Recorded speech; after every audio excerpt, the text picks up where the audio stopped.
You always thought that this was going to happen, and maybe I should have trusted you when I had my doubts over the last few years. What are your expectations for George, and, how soon might this actually come to fruition? I do know he has been training throughout this whole process. He's been training since the beginning. First of all, he's a martial artist anyway, but yeah, I always figured that he went out a little bit too early, that he did want to continue to fight. I'm nervous for him, man, because listen, in just 2 years, we've seen the sport evolve a very long time, and he's been out since 2013. So I hope that he's been keeping up with things. I think he has. And for George St. Pierre, obviously, I only see a big fight in his future. I don't know if it's going to be him going for a run at 170 pounds. I think it's going to be, more super fights that interest him. I think he deserves it. He's been in this game a very long time. He defended that belt for a very long time. I'm excited for him. I'm nervous for him as well. But I know that if there's one guy, when the lights come out, it's George St. Pierre. The guy, when it comes to competing, he's as good as it gets, a phenomenal athlete still. I hope his body is healthy. I think it is.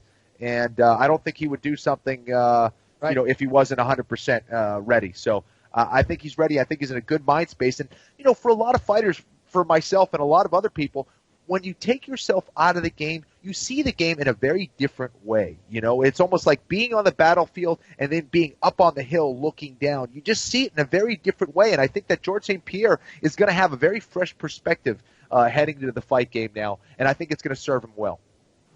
So in terms of what he's doing this for, I mean, certainly there's got to be some financial drive there, but you have often said that if you were to come back, and I don't know when our last conversation was about that, but you wouldn't want to fight a guy outside the top 10. I mean, so is there a championship aspiration here, or does he maybe think that the UFC middleweight champion, Michael Bisping, at present is a beatable guy who happens to have the belt? I mean, George St. Pierre right now, if that's the fight, and that is the fight that is the betting favorite to come together, George St. Pierre would be favored to become the UFC middleweight champion.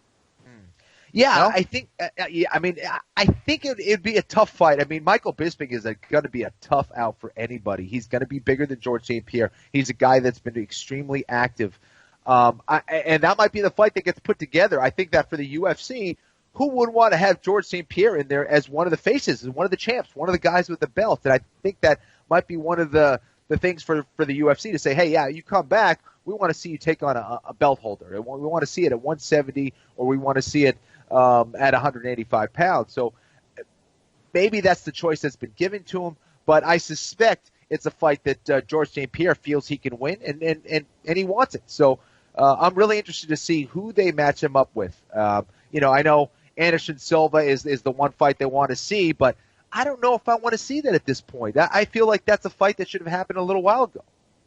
I tend to agree with you on Silva. I think ultimately there is a window and there's an argument to be made, and I think George would see it as a winnable comeback fight. I'm not sure it has the stakes that he's looking for. I want to inject Khabib Nurmagomedov and Tony Ferguson into the conversation here just because that is probably the fight I'm most looking forward to this year. It's been a fight 3 years in the making.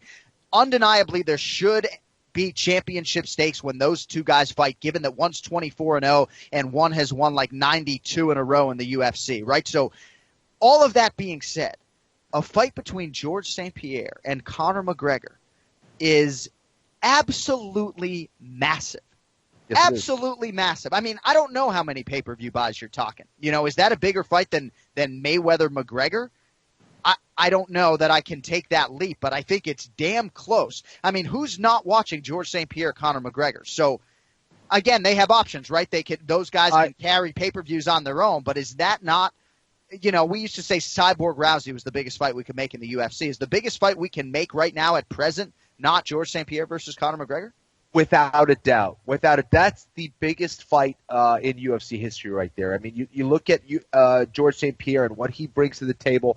He was pretty consistent at around 1 million pay-per-view buys, is what I was hearing. And we know what Conor McGregor is bringing in. He's past that right now. So imagine a 2 million buy pay-per-view in the UFC between those two. I think that's a very realistic thing. And with the way the UFC's been doing things, they haven't been waiting around. They've been trying to go for the big game kill right away. They've been trying to put together the biggest fights they can as quickly as possible. That might be the fight. I mean, that's a really interesting fight, man. I would love to see it because Conor McGregor, when it comes to, being able to catch guys when they're trying to take them down or catch them from in close, he's as good as it gets, man. He's a different kind of striker. Now, can he stop that double leg of George St. Pierre repeatedly? Can he stop George St. Pierre from advancing a position in his guard and where he can get a submission? I don't know. It's a fascinating fight. I'm really curious to see it. I don't know if we're going to see it right off the bat, but we just might. We just might, and that might be a nice consolation prize for Conor McGregor if he can't get Mayweather. Yeah, no, you're right, and maybe you do wait. Again, George St. Pierre's not coming back for a one-off. I mean, there's always some risk, even calculated risk, when you don't strike when the iron is hot. But, part of the reason I bring up Khabib and Tony is because there is that competition angle, right? And I understand that one of those guys certainly deserves an opportunity to fight Conor to become the undisputed UFC lightweight champion. But you know what? Michael Jordan's coming back to MMA. There's just not a whole lot you can do. I mean, Yoel Romero might get screwed by this. You don't know exactly who is going to end up on the wrong side of this GSP comeback. But, when one of the consensus greatest of all time, I think this is a guy who actually many now consider, because of Anderson's recent run and John Jones's inability to make the walk. I think a lot of people, there's steam now that George St. Pierre is the greatest of all time. And whether he's 1, 2, or 3 in that conversation, Michael Jordan's coming back. And unfortunately for Khabib or Tony, it might delay the winner's shot at Conor McGregor. And Nate Diaz obviously is still in the mix as well. But I don't know, man. I would like to see Conor and George St. Pierre. I really think that it would just be that type. It would be like De La Hoya Mayweather. The whole world's watching. 2.5, 3 million pay-per-view buys easy. So we'll see. Let's get to Ray Longo. It's now time for the Ray Longo Minute. I want you to punch a hole in his fucking chest. That's what I want. The Ray Longo Minute. Starring Ray Longo. The John Anik and Kenny Florian podcast. All right, Ray Longo now joins us for his weekly segment. So you're at the gym. I know the Tuesday show is kind of throwing you off. So Chris Weidman is late, thus we're getting a few minutes with you this morning, man. How are you? I think that's it. Chris Weidman is late, and we're going to do this. Let's get it going. All right, I'm gonna text Mousasi. I'm gonna send a direct message to Gegard Mousasi that Weidman is late today. Maybe he'll take him lightly or something. I got to tell you, I don't want to jump the gun, but this kid is back on track.